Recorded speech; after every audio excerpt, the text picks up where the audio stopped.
Hello दोस्तों, welcome to Maharshi study. दोस्तों आज की इस वीडियो में हम जानेंगे वर्गमूल का बहुत ही बेहतरीन ट्रिक। ठीक है, तो देखिए यहाँ पर हमारा कुछ क्वेश्चन दिया गया है, इसको हम एकदम आसान तरीके से कैसे हल कर सकते हैं इस वीडियो में हम यही चीज़ जानेंगे। ठीक है, और इस वीडियो को लास्ट में मैं आपको ये बताने वाला हूँ कि ये ट्रिक कहाँ पर काम नहीं करता है। ठीक है, मतलब अगर कोई भी ट्रिक हो वो हर क्वेश्चन पर अप्लाई नहीं किया जा सकता है। ठीक है, तो वीडियो को लास्ट तक जरूर देखिएगा, अन्यथा आप गलत कर सकते हैं। ठीक है, तो चलिए इसको तो देखिए, इस तरह के क्वेश्चन को हल करने के लिए सबसे पहले आपको 1 से 10 तक का स्क्वायर आपको मालूम होना चाहिए। ठीक है, जो कि मैं यहाँ पर लिख दे रहा हूँ, काफ़ी आसान है।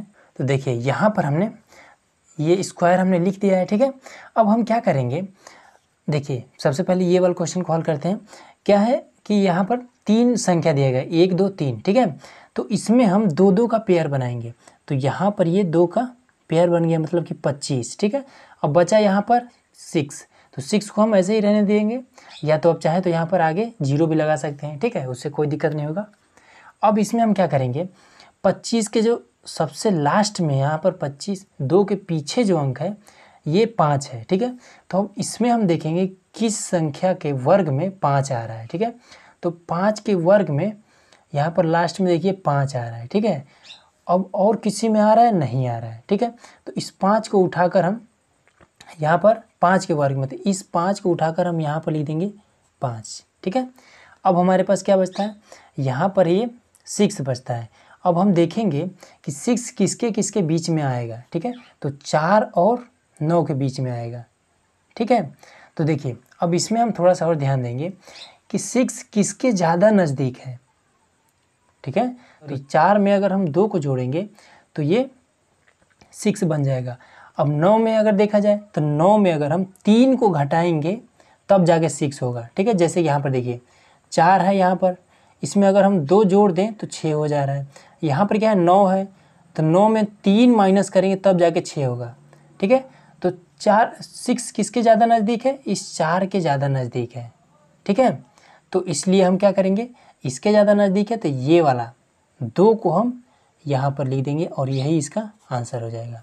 ठीक है, अब इसी तरह से इसको देखिए, इसका भी 2 2 का पेयर बनाइए।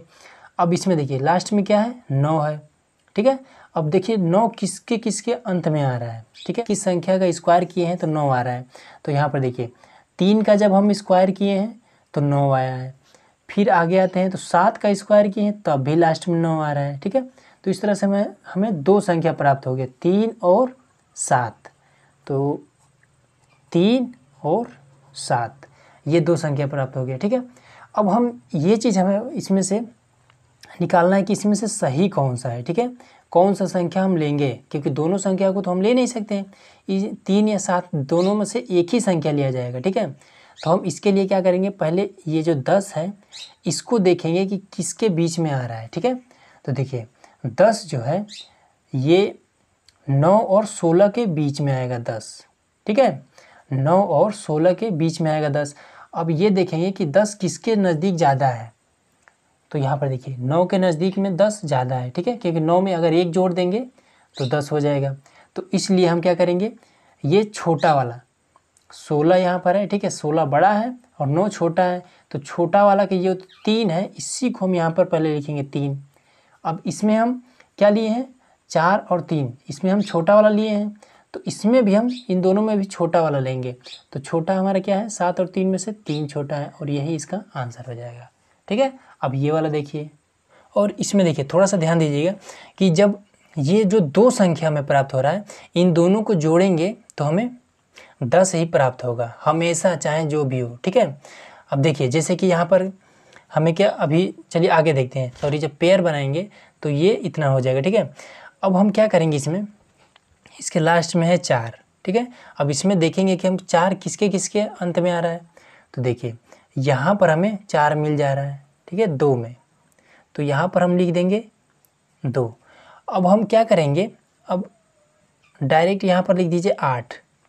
क्यों लिखेंगे, क्योंकि अभी हमने बताया कि 7 और 3 10 होता है, तो जब हमें एक संख्या 2 मिल गई तो दूसरा संख्या हम अपने आप 8 लिख देंगे। कैसे, देखिए प्रूफ देखिए, यहाँ पर क्या है, लास्ट में 4 है। ठीक है, तो 2 का वर्ग 4 होता है। अब इसमें ढूंढेंगे कि और कहाँ 4 है, तो यहाँ पर 8 का वर्ग में आ रहा है यहाँ पर लास्ट में 4, ठीक है। तो 2 और 8 को जब जोड़ेंगे तो देखिए 10 हो जा रहा है, ठीक है। तो इसी तरह से हमने अगर एक संख्या अगर 2 है तो दूसरा संख्या 8 है, ये एक चीज़ कन्फर्म है। अब देखिए अब यहाँ पर बात आती है कि इन दोनों में से अब कौन सा संख्या लिया जाएगा। तो उसके लिए हम इस संख्या को देखेंगे कि किसके किसके बीच में आ रहा है। तो यहाँ पर देखिए 49 और 64 के बीच में 51 आएगा, ठीक है, 49 और 64 के बीच में। तो अब इसमें देखेंगे कि कौन से संख्या के ये ज़्यादा नज़दीक में है। 51 किस संख्या के ज़्यादा नज़दीक में है, 49 छोटा है 64 बड़ा है, ठीक है। तो 51 इस 49 मतलब कि छोटे वाले संख्या के ज़्यादा नज़दीक है 7 के। तो यहाँ पर लिखिए 7 और हम 64 और 49 में हमने तुलना किया है, ठीक है। तो हमने क्या लिया है, छोटी वाली संख्या लिया है, ठीक है। तो इसमें भी हम छोटी वाली संख्या लेंगे तो ये हो जाएगा 72 और यही इसका आंसर हो जाएगा, ठीक है। अब इसको भी देख लेते हैं, उसके बाद से हम देखेंगे कि किस पर ये लागू नहीं हो सकता है, ठीक है।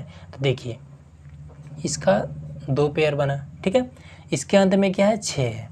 तो अब इसमें देखिए कौन किस में है 6, तो यहाँ पर 6 है, ठीक है, 4 में। तो यहाँ पर हमने अगर 4 लिख दिया, अब 4 में हम कितना जोड़ेंगे तो 10 हो जाएगा, तो 6 इस तरह से हम लिख सकते हैं। अब देखिए प्रूफ देखिए 4 हम यहाँ पर 6 है, ठीक है, तो 6 हमें इस 4 वाले मिला। अब इसमें देखिए 6 और किस में है तो यहाँ पर है 6 वाले में। तो 4 और ये 6 जोड़ेंगे तो 10 हो जाएगा इस तरह से, ठीक है। तो एक संख्या जब 4 मिल जाए तो दूसरा संख्या हम अपने आप 6 लिख लेंगे इस तरह से। अब इसमें कौन सा संख्या मिस मिलेंगे तो देखिए 70 है, ठीक है। तो 70 किसके बीच में आ रहा है तो यहाँ पर इसमें देखिए 64 और 81 के बीच में आएगा 70, ठीक है। तो अब ये देखिए किसके ज़्यादा नज़दीक है, ये 70 किसके ज़्यादा नज़दीक है तो 70 ज़्यादा नज़दीक है 64 के, ठीक है। तो जब 64 के ज़्यादा नज़दीक है मतलब कि छोटी वाली संख्या है, ठीक है, क्योंकि 9 और 8 में हमने तुलना किया है तो किसके नज़दीक आया है 64 के नज़दीक, मतलब कि इस छोटे वाले संख्या के नज़दीक आया है। तो पहले इस 8 को यहाँ पर लिख लीजिए, ठीक है। अब उसके बाद से इन दोनों में से क्या करेंगे आप छोटे वालों को लिख लेंगे तो यहाँ पर 84 हो जाएगा, ठीक है, और यही इसका आंसर हो जाएगा। तो देखिए ये तो इसका ट्रिक हो गया, ठीक है। अब हम जान लेते हैं कि कहाँ पर ये ट्रिक अप्लाई नहीं होता है, ठीक है। तो देखिए ये कभी भी नॉन परफेक्ट संख्या पर अप्लाई नहीं होगा, ठीक है, ये केवल परफेक्ट संख्या पर ही अप्लाई होगा। अब आप लोग सोचेंगे ये नॉन परफेक्ट और परफेक्ट क्या है, तो ये जान लीजिए। तो देखिए परफेक्ट नंबर, ठीक है, परफेक्ट नंबर इसको हिंदी में कहते हैं पूर्ण संख्या, ठीक है, और नॉन मतलब कि अपूर्ण संख्या, ठीक है।